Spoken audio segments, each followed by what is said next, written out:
Hello and welcome back to Lorcana Villain. My name is Baker, and today is the send-off for Set 7 Arcasia's Island, a bonus episode of the Set Championship Showcase, but this a very special one. I am joined by Lorcana Decklists to present the deck lists for the Haufen Challenge. We're going to get straight into it. A shout out to the channel sponsor Cardmarket. If you're looking for Lorcana singles at competitive rates, then check out Cardmarket. But let's jump into this Haufen edition of the Set Championship Showcase. And as promised, the final edition of Set Championship Showcase is limited edition. We've got a special one on our hands. I am joined by the man, the myth, the legend, Lorcana Decklists. I usually like to give a big, newbie-friendly introduction, but y'all don't need an introduction. Y'all know this man. Top 16 at the European Championship, and of course, one half of one of my favourite podcasts, one of the greatest pieces of Lorcana content out there, which is the Artacast on Artabax's channel. Shout out to Artabax. LD, it's great to have you. How you doing, mate? Oh, thank you so much, man. Yeah, a pleasure as always.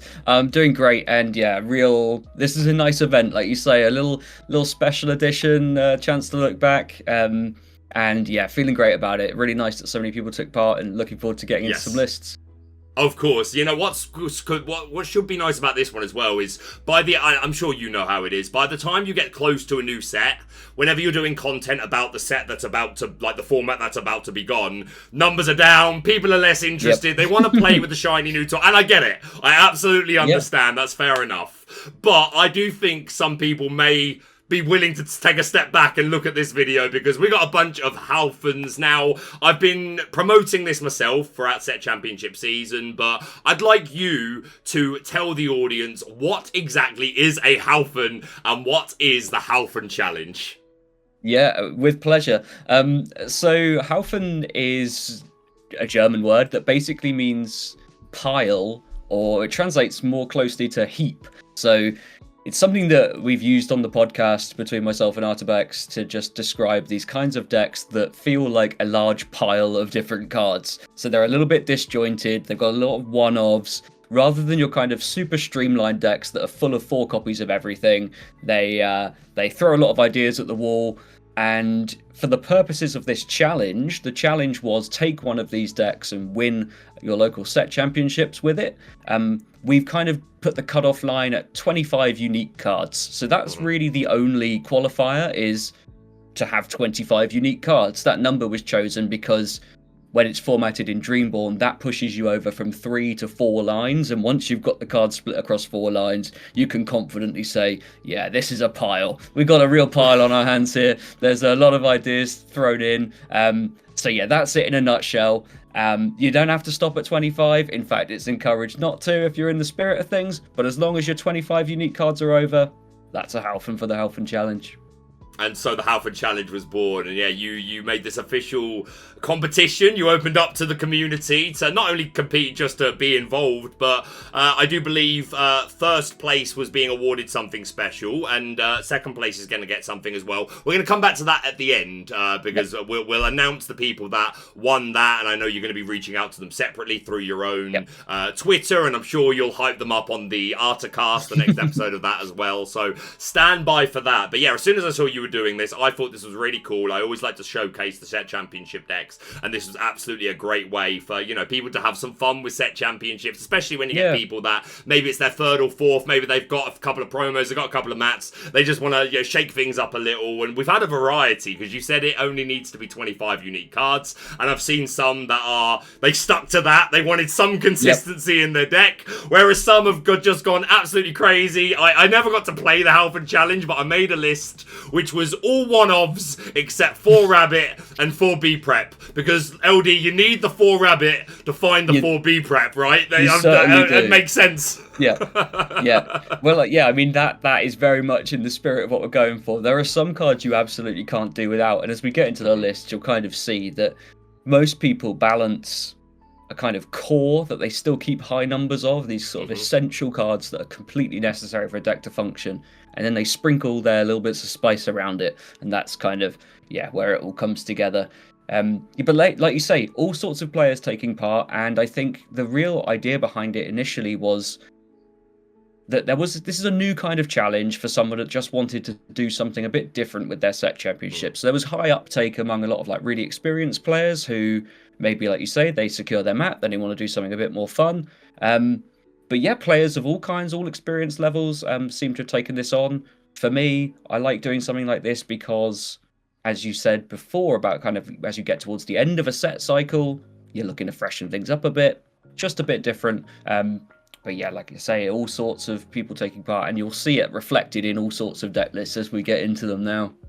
And as you mentioned, the deck list, better no time like the present to hop into the first of our Haufens. We're going to start off with this one on the screen. A huge shout out to Boomy, friend of me and you, member of the secret, the not so secret Lorcana testing club.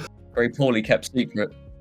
Wonderful player, had a lot of really well performing Lorcana tournaments over the course of the year. The winner of Axion, and then I think then he came second at the next one. So really experienced player, knows what he's doing. So I'd love it if you, as the father of the Haufen Challenge, could start us off by breaking down this Steel Song deck that we see. Yeah, I'll start you off with a small story, which is that when I kind of issued this challenge, I thought some decks will lend themselves quite well to being built into a Haufen. Some of them tolerate one-ofs a bit better than others. And I put Amber Steel Songs like right at the bottom of the pile. I thought, this has too many critical 4-ofs. It's too tough to do this. It's going to, the deck will function so much worse when you sprinkle random stuff in, because it has such a tight core engine. And our friend Boomy took that personally. and ran with it. He is known as a master of Amber Steel Songs, and yet take away his 4-ofs and the guy's not bothered. He will still win. Super interesting to see where he's kept 4s and 3s, gone with a general strategy of shaving a lot of these 4s down to 3 and buying the extra slots that way. So you're not seeing too many 4-ofs. There's non-negotiables like Aerial, of course, Whole New World. As long as you've got that going, a lot of the time you're pretty fine in a lot of these games. But yeah, it's pretty abnormal to see 3 Cinderella 1-drop. That's you're not going to catch too many Amber Steel Songs decks playing 3 Cindies, but he's obviously thought, right, that's a number that could be shaved because maybe you don't want them in multiples too often.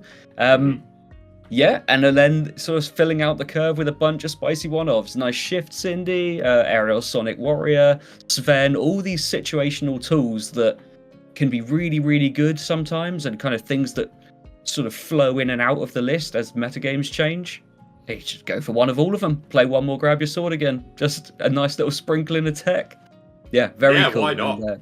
Steel Song in particular has a lot of toys that it can utilize. We have a very streamlined engine, which you see here, like the 4 Aerial, the Whole New World, 4 Storm and 4 Strength, despite only 3 Cindy, still 4 Storm. But there are a few cards that you see rotate in and out to match whatever meta that we're in. Things like the Gaston that we see here as an extra 1-off. That's something that you quite reasonably could see 4 people running. We don't see it here, but there's even things like the Aurora, the other Singer 5, that's a 1/4 and can ready a Singer when you heal damage. We don't see that here in particular, but it's just towards the point of, Steel Song does have a lot of cool toys that it can get away with just running some lower counts here. 1 Criminal Mind, 2 Beast, a couple copies of that Jafar Aspiring Ruler finding its way in. So, as you said, cool. Boomy, a master of Steel Song, took your judgment personally and said, no, this is the Haufen I'm going to build. And again, other than the fact it's 4 lines, this just looks like a top 8 deck list as far as I'm concerned. Yeah, it's one of those ones that's right on the line of, it's 26 unique cards, so it's right on the line of qualifying. But it looks like it doesn't look too far off what an Amber Steel deck should look like. So yeah, kudos to Boomy for kind of sort of keeping it intact while taking the challenge on. That's a tough thing to do in itself. It's not just piloting it to win.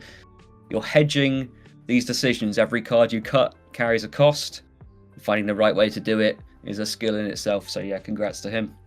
And to his credit, the only Steel Song deck we have to look at. Yeah. Well, the only Amber Steel deck list we have to look at today. And again, maybe there were some people out there that did the Haufen Challenge and didn't submit the list. We can obviously only judge by what we've submitted. We've got 16 here. So, again, great to see so many players taking part. But Boomy, the only Steel Song player to succeed in the Haufen Challenge. I'd like to move on now, LD, to a ink combination that is very near and dear to my heart. We've got some Ruby Amethyst courtesy of Ivan, Extreme Games. Shout out to you, Ivan. Thank you for participating in the Haufen Challenge. This version, I'm not seeing any Maui Half Sharks, which is a surprise. I'd have thought, if I'm going to build Ruby Amethyst, so that means I've got to find like some extra cool cards to play, maybe one or two ofs. I would have thought that was a shoo-in, but we're not seeing it here, despite seeing a couple of copies of Pirate's Life. Like, one card I have to draw attention to straight away is the Magicka Dispel, who's a 4-cost 2/5 quest for 1. During your opponent's turn, if an effect would cause you to discard one or more cards from your hand, you don't discard. This is actually a really good ability and like a really relevant one. The problem is she's got 2 strength, so this is never seen play for that reason. Far too easily removed, not worth the investment. We've got Kronk now, but he is Emerald Ruby, so we wouldn't expect to see him here, but providing a similar effect. But a lot of the other things here being pretty traditional Ruby Amethyst cards. Another one that stands out is this Vanellope von Schweetz, who gets evasive when you play her until the start of your next turn. So just a really solid way of dealing with Diablos, even at Cove, especially because she's got Rush. And even outside of Diablos, a Rush 3/3 character. Like, again, we're not playing this probably for any other matchup, but at least she quests for 2. She could do something. A couple of copies of Maui's Fishhook there, I think, are super reasonable. Like, again, if you're looking for these other niche Ruby Amethyst cards to put in, this is one that can be super relevant. We're usually running a high count of Maui anyway, which we do see 4 copies here. And being able to give evasive is super relevant for Genies, Diablos, Maui Half Sharks. Again, another really strong reason to want to have one of these for the opposing. And the extra strength can help for challenges, taking out locations, things like that. But yeah, those are the things that like maybe you would think of as a little, niche. Everything else here, pretty standard. I'm just a little surprised by the lack of Sharks and Iagos. We've got the 1 Peter Pan Shadow Finder, which again is fine as like a Diablo answer. Like, that's perfectly reasonable. But I really would have thought we'd see an Iago or a Maui Half Shark, not even a Genie in here. So I am a little surprised with some of the directions from Ivan here. What do you think of this list? Yeah. I think it's really interesting. Whenever I see something like this, where there are things like you've just mentioned, like some things that would seem like obvious auto-includes as a one-off, I start trying to piece the story together like a detective. And I'm looking at like the Magicka, Vanellope, and then like a one-off Baby Sisu, that sort of thing. The narrative I'm seeing is that Ivan is kind of prepped for discard and more aggressive stuff. It looks like maybe Ivan gets hit with a lot of Diablos and a lot of otherwise aggressive strategies, and as such has kind of played nice tech for that. Like you say, lack of Shark is interesting. Maybe he just didn't have Sharks, but also reasonable. Also a very good reason to run a Haufen if you're on a budget. Exactly. Like, what? Like, there are some budget players that were like, saw the Haufen Challenge and thought, oh, finally, this is the one for me. I've got 60 unique cards. We can put those in a deck. Yeah, that we can do. It's maybe the story is a lot of green steel locally to Ivan. That's what's going on. But another cool one. But yeah, it looks super good. I like the one-off Queen of Hearts. We're still seeing high count to things like Elsa, Maui, as I said. A ton of 1 and 2 drops with Kuzcos and things like that. And even Library for a bit more consistency. So, a huge shout out to Ivan. We'll stick with the Ruby Amethyst lists. I find it easier that way. You don't need to do so much repeating of unique cards. But we've got Alejandro here. Also on the Ruby Amethyst, I am seeing some Sharks this time. I am seeing a couple of Iagos, 3 copies of the Peter Pan Shadow. This is one, again, that immediately strikes me as just, other than the fact it's 4 lines, it's just a meta deck. Your thoughts on this? Yeah. When I sort of started thinking about what some of the winning lists might look like, whereas I said before about Amber Steel, I thought it's going to be really tough with Amber Steel. This is what I thought most of the list would look like. You could make a 4-line Ruby Amethyst deck and it's all good stuff, and that's not that tough to do. Calling it a challenge at that point is like, yes, fair enough, it's still a challenge. You're putting a new constraint on yourself. But like you say, this doesn't look radically different to Ruby Amethyst decks as we know them. So this is far less surprising, and it's sort of hard to draw attention to any particular card, because this is just... They've made up the extra numbers by playing lots of 2-ofs. Very valid strategy for getting up to that threshold. And aside from that, it's all 2-ofs, really good cards. So, whereas we said before, like, makes sense. Yeah, totally. You can see the exact reason, and not just that they make sense for a specific use case, but these are like all flexible cards that are good in like almost any environment. And kind of where we talked before about different approaches to getting the numbers. Do you play a bunch of 1-ofs? Do you play more 2-ofs and keep your count of 4s to really low? You'll see next to no 4s here. It's just Fox, and even going down on like B preps, that sort of thing. So that's how it's been achieved. That's how you've got such a consistent looking deck still while meeting this 25 unique card threshold. So I think real smart thinking from Alejandro, and the deck looks really solid. I don't know how much you would want to continue playing with something like this moving forward, but you wouldn't need to make too many tweaks to it to have like a perfected Ruby Amethyst deck. It's really close. Yeah, for sure. And I do think it's interesting, like the 1/4 is that Fox. Alejandro was like, this is the card I want to see above anything else. Hey, Fox is super good. Can't blame you for that. If nothing else, just for, again, your potential extra rabbit triggers, right? Yep. So, looks super solid. A huge shout out to Alejandro. And we have one more Ruby Amethyst list from the Rosados. Probably saying that wrong, but shout out to you. Just here for the zip line. Not the highest quality picture in the world, unfortunately, so we won't spend too long on this one, but you can see, again, the Maui Half Shark and the Peter Pan at high counts. We're really playing into that. We're seeing 2 copies of that Moana, who I really like, including in the Shark versions of Ruby Amethyst. I think just as a rush evasive, and again, that second ability to give +3 strength and like get extra value out of your Diablo, trigger your Queen of Hearts, whatever it is.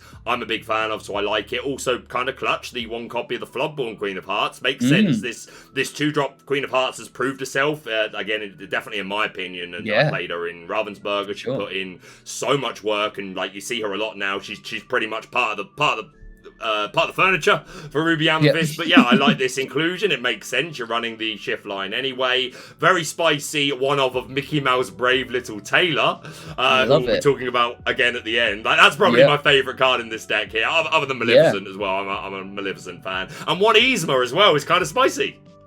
Yeah, totally. Looks a little more like those traditional Ruby Amethyst evasive stuff, but certainly my standout there is the Brave Little Tailor. I quite like the stamp of putting the prize card in your deck to say, you know what, I can slot it straight in. I got that 1 slot picked out. It's already done. This is my proxy for the one I'm going to win. Yeah, absolutely. Love it. But that's all of our Ruby Amethyst decks. Shout out to all of you for sending those over. Let's go into Blurple. I always call this the fan favourite. I just feel like Blurple is like the people's champion of deck lists. Like, no one gets mad at you for running Blurple, right? Like it's just, I think it's so reasonable to run. Yeah, nobody gets mad at you for running Blurple yet. Is my small caveat. This deck gets better and better and better, and I think shortly, I think real soon, you might be not looking on it so favourably, because it's a very, very good deck now. Yeah, you're right, and we had JDRR on the We had JDRR on the channel not too long ago, and obviously, you know, him, an absolute master of it, and one of the most popular videos on the channel of all time. People were keen to hear about some Blurple, and who better to learn from. So I think you're right. I think this could become a headache deck. But we're going to start off with Braden MTG. Shout out to you, to him. Again, an example of, you said, you know, people from all walks of Lorcana have been trying out the Haufen Challenge, whether you're a new player, whether you're a casual. And Braden, super experienced, day 2 DLC. I'm not sure which one, but again, a very experienced player. A lot of play mats on his display, and he decided to attempt the Haufen Challenge. We got Haufen Blaulila. I definitely butchered that, but nonetheless, I don't know what that means. Whatever. Another example of just a meta deck on 4 lines. All cards that we would expect to see in typical Blurple. I'm a big fan of finding room for this Anna, who I think is just good. Yeah, cool. Like, I don't even think she's like a niche. I think she's just good. With a quest for 2, and when you play her, you can freeze a character at the start of your next turn. You know, definitely, like, even if it's not in your core Blurple deck, if you're then going to build Haufen, this will be one of the first cards I'd reach for. But yeah, your thoughts on this deck? Yeah, again, Blurple was one of the things that I thought there's a ton of flexibility there. Purple, in general, Amethyst, I should say, lends itself really well because it has so many playable 1-drops. You can play one-obs, a bunch of the 1-drops, and it really fills out. It really helps push you towards this threshold. It's kind of one of the things that Braden's done here to great effect. So as long as you're keeping your 4 T-pos, 4 sails, most of your card draw stuff, you buy yourself a ton of room by not really maxing out on any 1-drops other than Diablo, and then play more 1-ofs. Really valid strategy for it, and I think, yeah, this looks super good.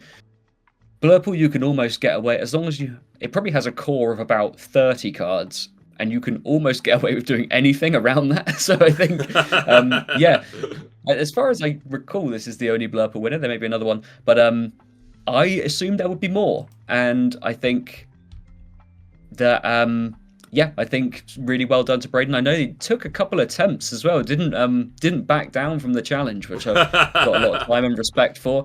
Of you play one, you don't win your play mat, and you get knocked back, and then to take it again and run it back and keep going until you get the job done. Yeah, that's the spirit we're looking for. yeah, mass respect. And I've got to say, I've got to highlight these 1-drops, because whenever I'm reviewing deck lists for Amethyst, if they've got a 1-drop maxed out and it's not Diablo, I have feelings. I always have feelings. So I love that we were like, yeah, these are perfectly reasonable 1-offs, but we're going to max out the Diablos. I think that's absolutely the shout. Maxing out also literally on Foxes, turn 2 ramp, Bell and Porpsicle. Very, very reasonable decisions for what you're going to max out in this deck, for sure. And yeah, again, we've just taken a couple of different builds of Blurple and just ran them together. To your point that I wanted to mention, though, like you said at the beginning, like Amethyst just has this wonderful package of 1-drops, which it does. But it is kind of amazing to think that JDRR, who we mentioned a moment ago, playing none of them. That's how good he is. Like, oh, look at all these wonderful 1-drops. Can't wait to not play any of them. Yeah, he doesn't concern himself with 1-drops. That's a guy that likes a nice uninkable 6 and 7 drop. 100%. Shout out to our man. But yeah, shout out to Braden, the only Blurple winner of the Haufen Challenge. Let's go on to another one of the only deck of its kind for this. We've got Yosoi Devon, IKEA Haufen, some Amber Sapphire, are very rarely seen in combination. Not sure if that's changing with Reign of Jafar. I don't think so. Amber Emerald has been getting progressively better and better and better, and I think we just give the world's trophy to whoever's playing Chernadog, personally. I think we just make that call now. But Amber Sapphire, still some catching up to do when it comes to like real meta decks. But there is some really interesting stuff here, and I do want to give a shout out to this was Arcasia's Island Set Championship. I went to an event in Bath because I was very keen to. No, it wasn't Arcasia's Island. It was the Scar playmat. So Azurite Sea. And I was very keen to get a Scar playmat, and I remember I attended an event in Bath. I'm playing my super meta Ruby Amethyst deck LD, like, you know, nothing, just pure what Ed was playing, pretty much. And I lost round 3 to an Amber Sapphire support deck and was humbled well and truly. And hey, shout out to that player if you're watching. You absolutely deserved it.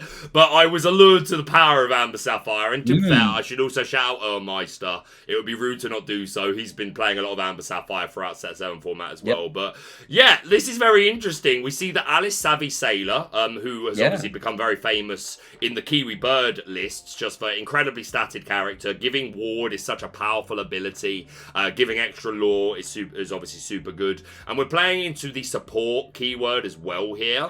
We are not playing the Fox that would gain relevance from support, but we are playing 3 copies of Minnie Mouse, who's probably the best like card to synergize with the support characters in this particular deck, who on play banishes a character with 5 strength or more, and obviously you can support your opponent's characters, so that's a nice little way of enabling removal. Support available from the Basils, what else we got here? The Wendy Darling, who also has Ward, which is very cool, and obviously Alice here giving support to all of your characters. So that's a nice synergy that's going on here to give us some removal. What else do you take from this deck list?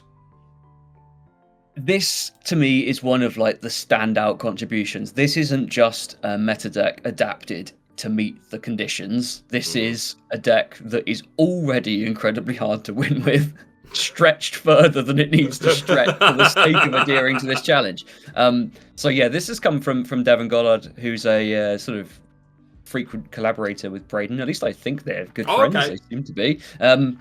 And yeah, I love it right down to the deck name. IKEA Haufen for the blue and yellow. Perfect. Just love a nice name.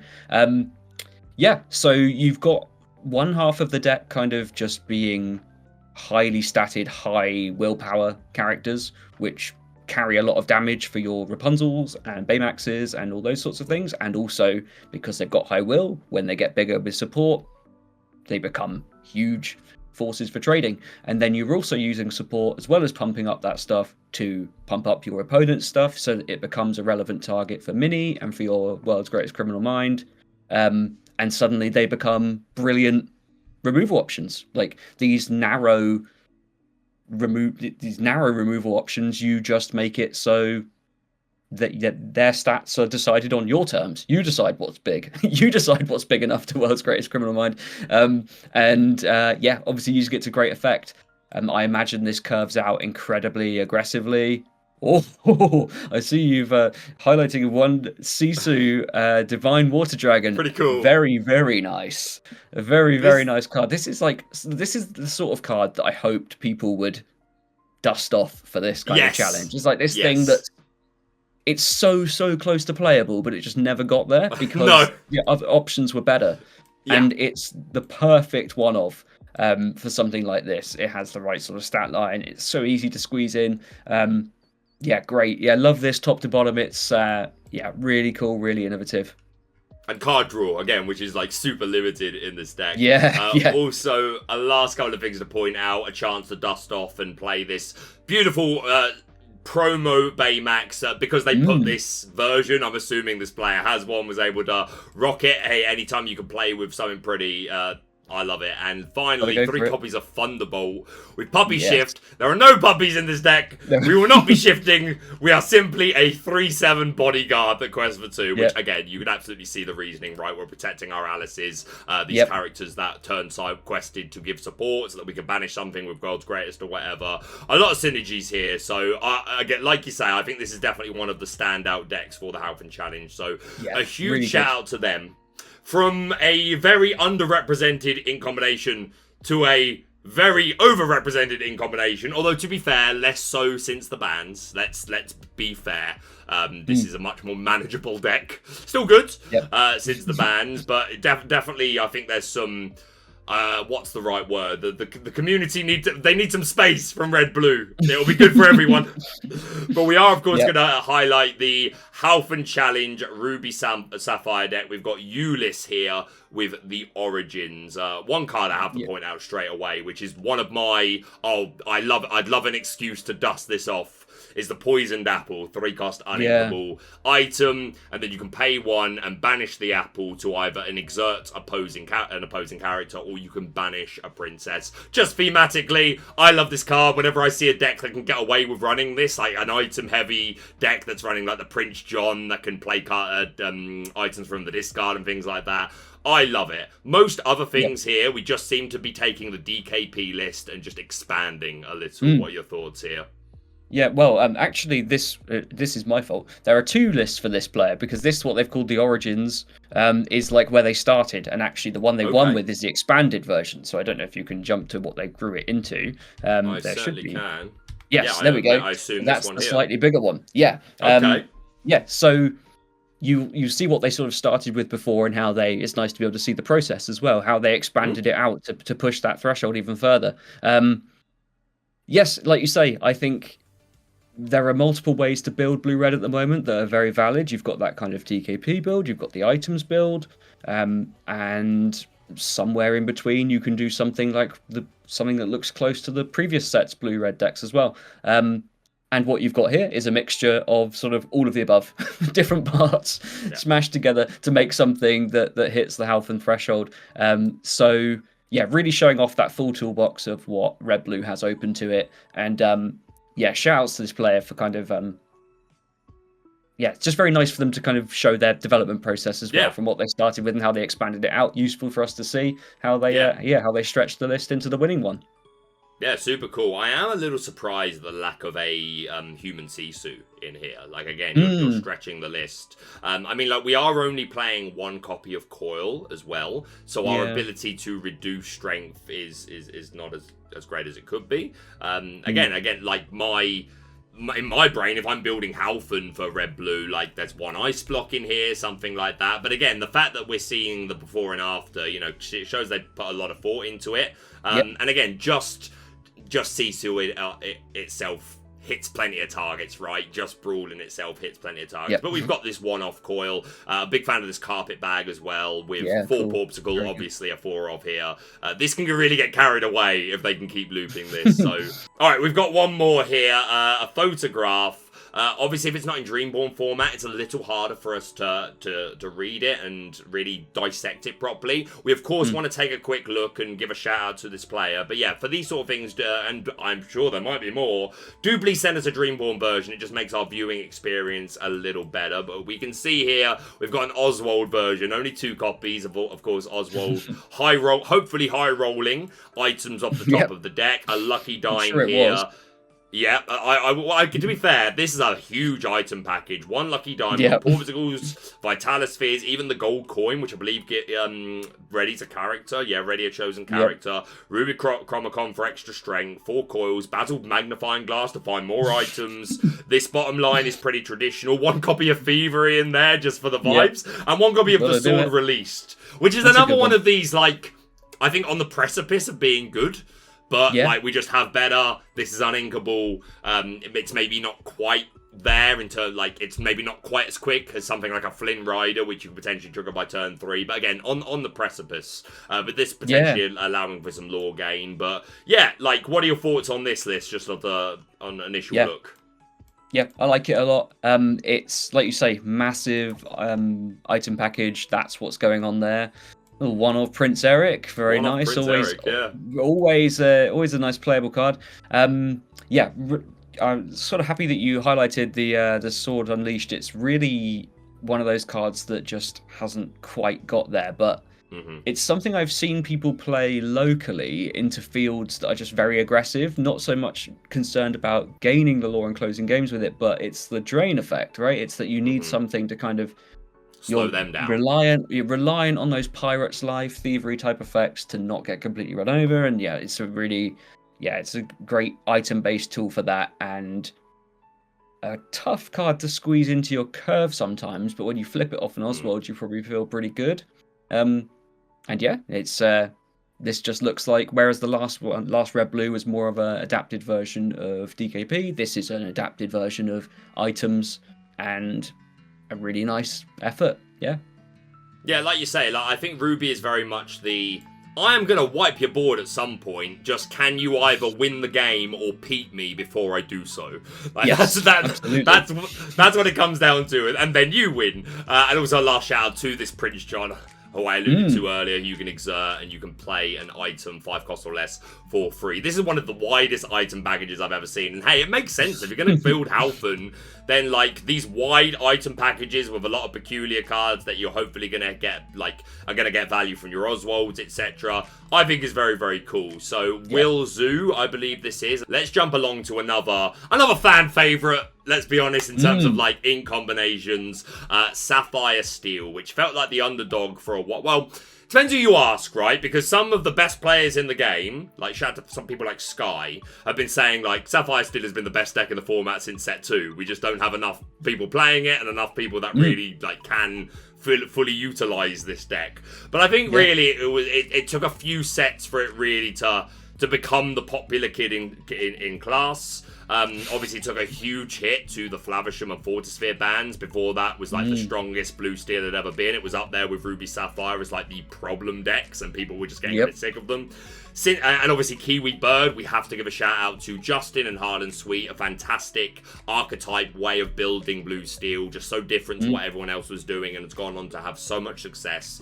And yeah, post bans, it seems like it's mostly the Kiwi Bird version that's finding success, but there are some still very good pilots out there, people like Lorcana Justice, and we see here Justin Morales, who are playing the much more traditional versions of Sapphire Steel and finding a lot of success with it, Haufen or not. So here we have Justin Morales, bells and whistles. Worth saying, I think any Sapphire Steel deck in the hands of Justin Morales is just a different... It's just different, right? Like, this man has been playing this deck from the beginning of the game. He knows how these cards work. He knows how to utilize it. So that's going to have a big effect. But a lot of fun cards in here, LD. A few cards that we don't see very often. The one I want to bring attention to straight away before I get your thoughts is this Robin Hood, who has always been one of my favorites. 6-cost Ingable 4/4 quest for 2.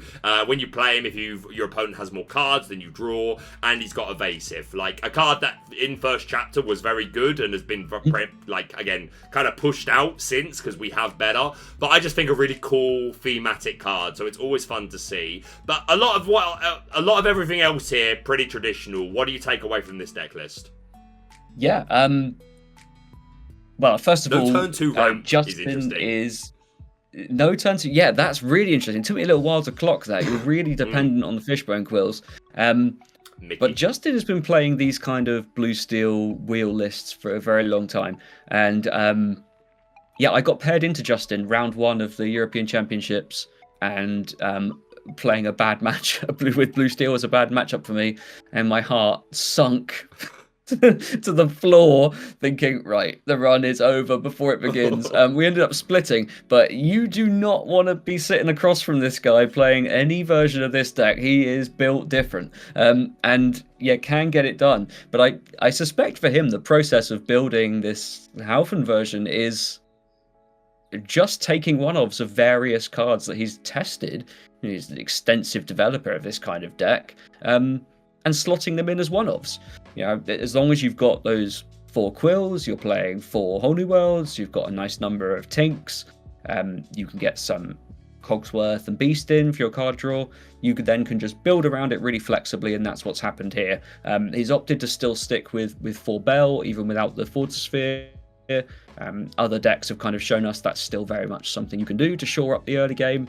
And then, rather than going a sort of turn 2 ramp to 4 ink, you're instead playing a Smee before you either Mickey or Fishbone Quill. You're more concerned with jumping 3 to 5, which is what Blue Steel used to do and used to be very good at. So this is really going back to the roots it's the roots plus 4 copies of the new Tamatoa, which seems like not a bad place to be.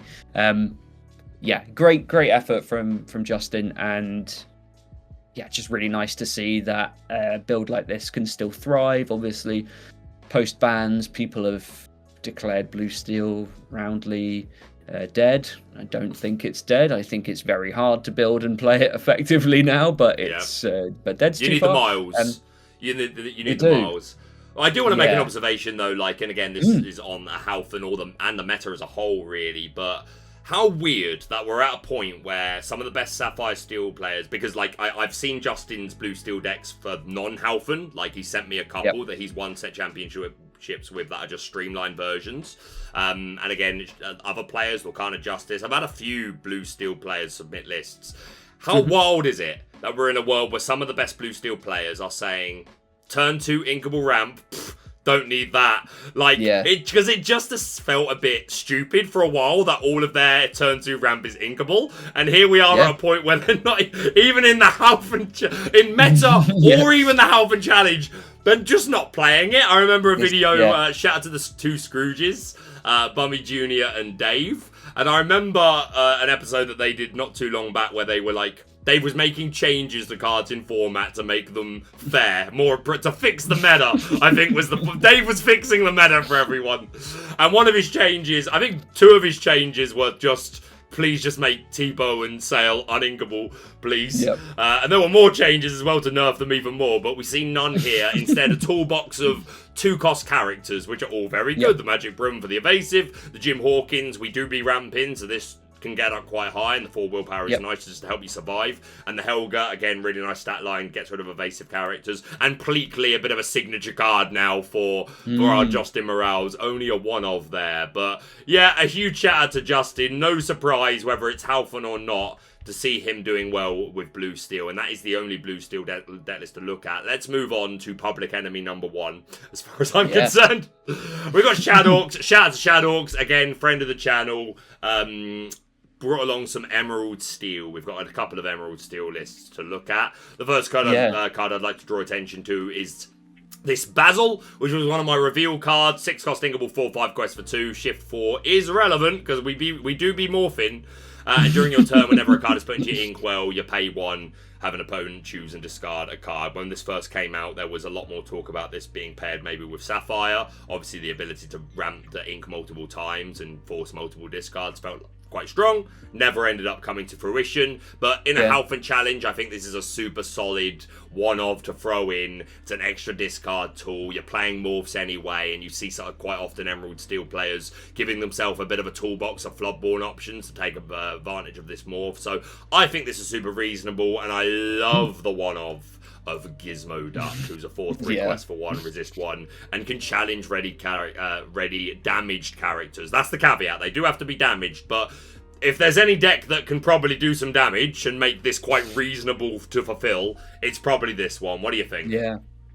Yeah, so got a few green steels, and they all look reasonably similar. The core is the same, mostly unchanged between them. And like you say, it's really just how they're utilizing this morph toolbox, or if they are, what their exact numbers look like. This looks very, very close to regular green steel. This is, there's not too many cards to point to here that you can say are super weird. One of Mother Knows Best, that's certainly not a regular inclusion, but I can imagine it does its job very well in this kind of deck for just controlling the board, and still a great option off an Ursula, something I've done a lot of times. I think there's not too much to point to here, especially just because it does look so close to the regular builds. But some of the options that come in and out, like Pluto's and Tinks, these cards come in and out a little bit, and so just opting to play one-ofs of both of them.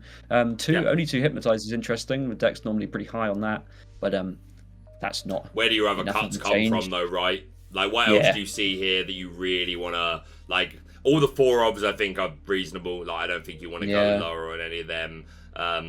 Like, maybe you could cut a Pete to find room, and I could even see, you mentioned the Mother Knows Best, I can even see a world where this was originally 2 Zeus, and they just they needed one more unique card, so this was there.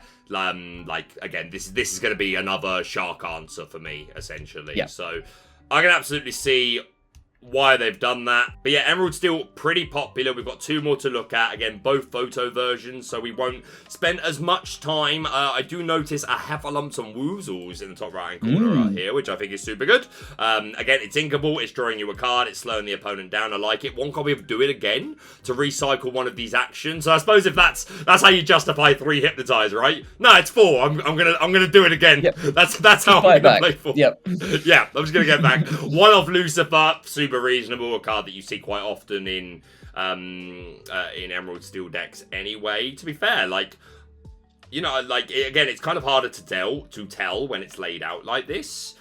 Because again, not a lot of cards that I wouldn't expect to see, but we are of course seeing, like, only 2 Ursula here, only 2 Pete is this person's brave. This person is very brave. Even 2 Prince John I can understand. Like, I've seen meta decks of Prince John where they play 3. Probably not. 2's probably not as much, but I get it. But 2 Pete does seem dangerous. This person is Wonderland, and he does like to take a risk or 2 every now and again. And I've got to give a quick shout out to him, because what a soldier! Talk about just trying to keep going until you get it done. I'm pretty sure he ran this back 3 times to actually get the win, and didn't back down while he's practicing for Worlds. He could have been gaining meaningful practice and instead opted to run back the Haufen Haufen Challenge 3 times. What does that say about the man? I don't know, but I like it says his a lot. spirit. I know that I love him to death, but I am going to call you out, Wizard. You have no excuse for this picture. What are you? What is going? I know you're watching. What's going on, mate?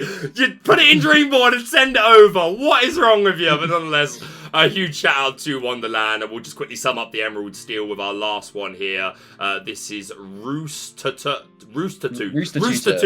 There we go. Yep. Words are very hard. Another Emerald Steel list with a lot of cards we would expect to see. A one-off Clarabelle, I'm surprised didn't come up before now, to be honest. I think that's a super reasonable part of your like Floodborn toolbox to include with the morph. So seeing a one-off Dock here makes sense. One-off Hidden Cove, one-off Chenpo, one Zeus. We've got 3 Bruno here. One copy of When Will My Life Begin, which is super reasonable. We see this crop up from time to time. One I'm Still Here, also a card we see a lot. So again, this being another example of, you know, like there are a lot of cards that this deck can get away with playing anyway. So let's just take a little bit of all of them. So unless there's anything you want to add to this, I think that sums up our Green Steel players. Yeah, well, I mean, the only thing I want to say is, why do all these Green Steel players have such shiny decks? They all have, they're all like fully enchanted. I don't think I've ever seen like a Green Steel player doesn't have 4 enchanted Diablos as well. Yeah, you are absolutely right, to be fair. They are definitely the golems of the Lorcana world, but shout out to you, Emerald Steel players. Can't live with you. Couldn't live without you. Let's go on now to Amethyst Steel. We've got J. Dean 16 with a purple steel pile. Again, we talked about earlier when we were looking at Ruby Amethyst, just the fact that Amethyst just has such a wide package of cards that it would like to play anyway. Quite often we're having to make tough choices. Do you go the Rabbit build? Do you go the Genie build? And again, things like Emerald Amethyst that will play, or Amethyst Steel that'll play things like the White Rose. So that's a perfectly reasonable extra card to include here. So much uninteractive lore gain, goats, cobras, and again, just this wide package of 1-drops. Again, shout out to Jadine for prioritizing the Diablos. You get a cookie from Lorcana Villain, and everything else here makes sense. A Rafiki, and like, this is the easiest way to extend your card pool, right? If you want a 1-drop hits for 3, 1 hook, 1 Rafiki, that's music to my ears, and I'm a big fan of this one-off Tinkerbell in here. Old school players will remember the days of Stylish Surfer Mini running rampant on the format, like just far too good, until we got Brawl and then just completely stopped seeing play. So Tinkerbell kind of missing the timing on her chance to shine, but that being said, she is set 6, so after rotation, if we don't get Brawl back, then I immediately think this is worth looking at, because like just history tells us this is a good stat line and questing for 2-1 and evasive. But yeah, what takes your eye from the rest of this list? So 2 things going on. Like you say, massive flexibility of the 1-drops in the coming from Amethyst, but you've also got a lot of flexibility in the sort of very reasonably statted bodies from Steel. So these purple Steel decks, this doesn't look too different to what you would typically see. It's just a lot of mixed around numbers. I always like sort of one fire the cannons in a deck like this, whether I'm Haufening or not. It's sort of, there are spots where you are so happy to see it, and it's kind of very rarely completely useless. It's one of the perfect one-offs as far as I'm concerned. Just the one of Calhoun rounding out that 2-drop slot.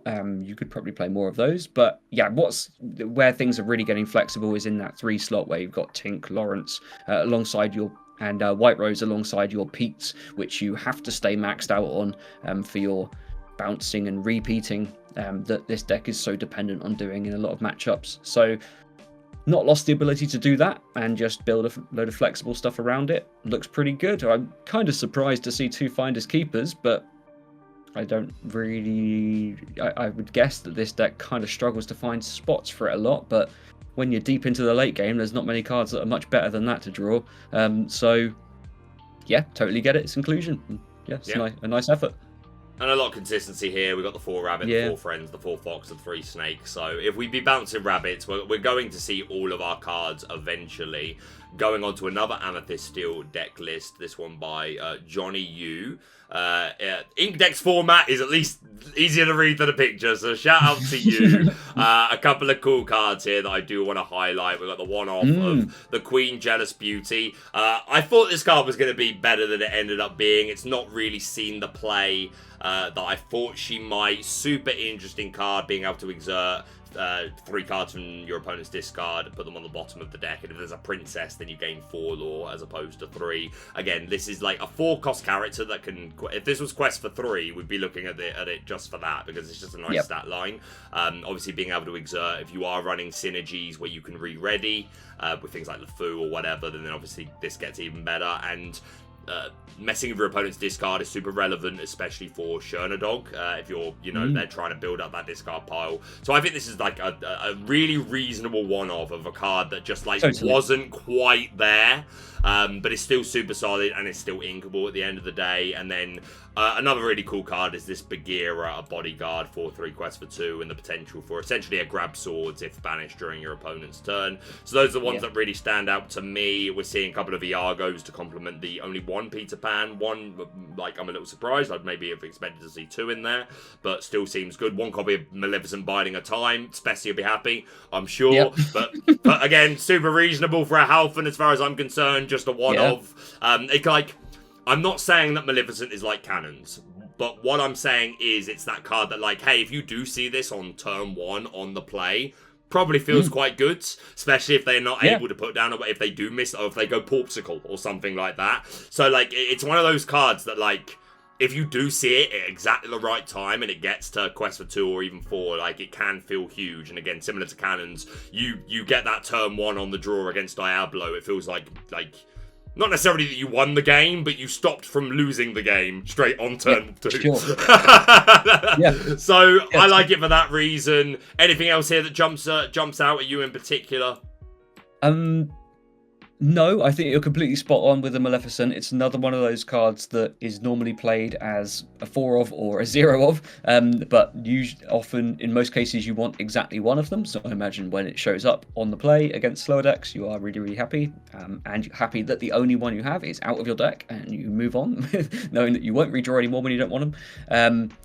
And yeah, just wanted to point out, it's 30 uniques, this one. Very nice. They have gone the somewhat all-in, and yeah, massively appreciate that.